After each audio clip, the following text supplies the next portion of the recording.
अस्सलाम वालेकुम।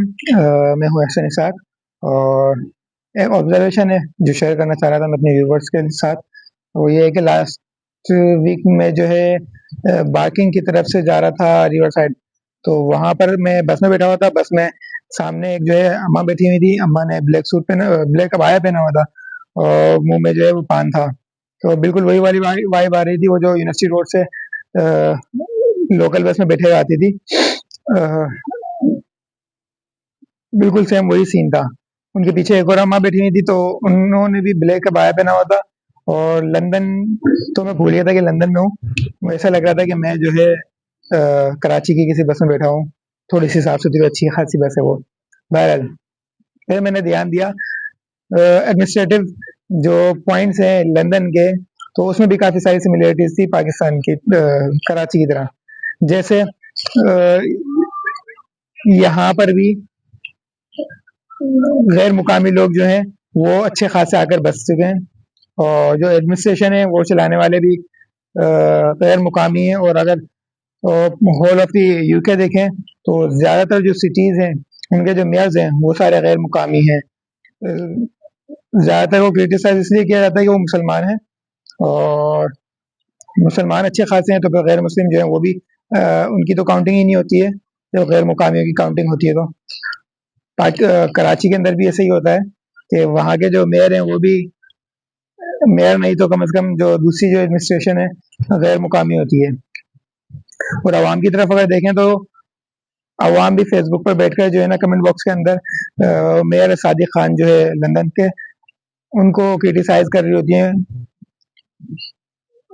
कभी कातिल कहकर, कभी कुछ कहकर, कभी कुछ कहकर। बहरहाल इसी तरह पाकिस्तान कराची की जो आवाम है वो भी जो है कराची के एडमिनिस्ट्रेशन को जो है कुछ ना कुछ कह रही होती है। और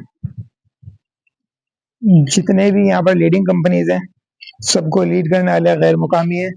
बिल्कुल ऐसे ही जैसे कराची के अंदर जितनी भी कंपनीज हैं उन्हें लीड करने वाले भी गैर मुकामी हैं। जब मैंने अपना प्रोफेशनल लाइफ शुरू की थी तब मैंने इस चीज़ को ऑब्जर्व कराची में किया, तो मुझे समझ में नहीं आई थी कि वजह क्या है। लेकिन जब मैं कराची वालों से डिस्कस करता हूँ तो उनके पास एक्सक्यूजेज होते हैं। अब आई नोट से कि वो लेम है या वैलिड एक्सक्यूज हैं, लेकिन एक्सक्यूजेज हैं। बहरहाल कराची के अंदर कश्मीर, पंजाब, केपी के और सिंध सब जगह से बंदा आता है और जॉब करता है और एक अच्छी खासी की पोस्ट तक जाता है। लेकिन जो महरूमी रहती है वो कराची वालों को रहती है। मेरा ख्याल ऐसा है कि ये लोग कंफर्ट जोन में हैं। एक क्लिप है, मैं कोशिश करूंगा कि मैं इसके साथ अटैच करूं। एक कॉमेडियन है, उसने लंदन की जो खुद की जो आवाम है उसके बारे में कहा है कि बिल्कुल हराम है। मैंने इतना ध्यान से नहीं देखा, लेकिन उसने कहा है। तो मैं तो कहूँगा कि कराची जो आवाम है वो कंफर्ट जोन के अंदर है, इस वजह से जो है लीडिंग पोस्ट तक नहीं जाती और एडमिनिस्ट्रेशन तक नहीं जाती। वो एक अलग चीज़ है कि पिछले सालों में एमक्यूएम की वजह से जो नुकसान हुआ है कराची की खुद की आवाम को, वो एक अलग चीज़ है। बहरहाल काफ़ी सारी सिमिलरिटीज़ हैं। लंदन में एक सिमिलरिटी है कि दोनों शहर जो है इंटरनेशनल सिटीज़ हैं, और यहाँ की आवाम में भी सिमिलरिटी है, यहाँ की एडमिनिस्ट्रेशन में भी, यहाँ की जो रहन सहन है उसमें भी इस तरह का है। मैं रहन सहन के लिए इस तरह कहूँगा कि यहाँ की जो आबादी है वो अपने में ही रहती है। मशहूर है मकौला कि लंदन की जो जिंदगी वो बहुत फास्ट है, और यही चीज़ कराची के लिए मशहूर है दूसरे शहरों में। बहरहाल ये मेरा एक्सपीरियंस था, मेरी ऑब्जर्वेशन थी। मेरा ख्याल ऐसा है कि अगर कोई बंदा अपने कंफर्ट जोन से निकलेगा तो वो अपने शहर की एडमिनिस्ट्रेशन तक भी जा सकता है। शहर में मौजूद लीडिंग कंपनीज जो हैं, इंटरनेशनल कंपनीज हैं,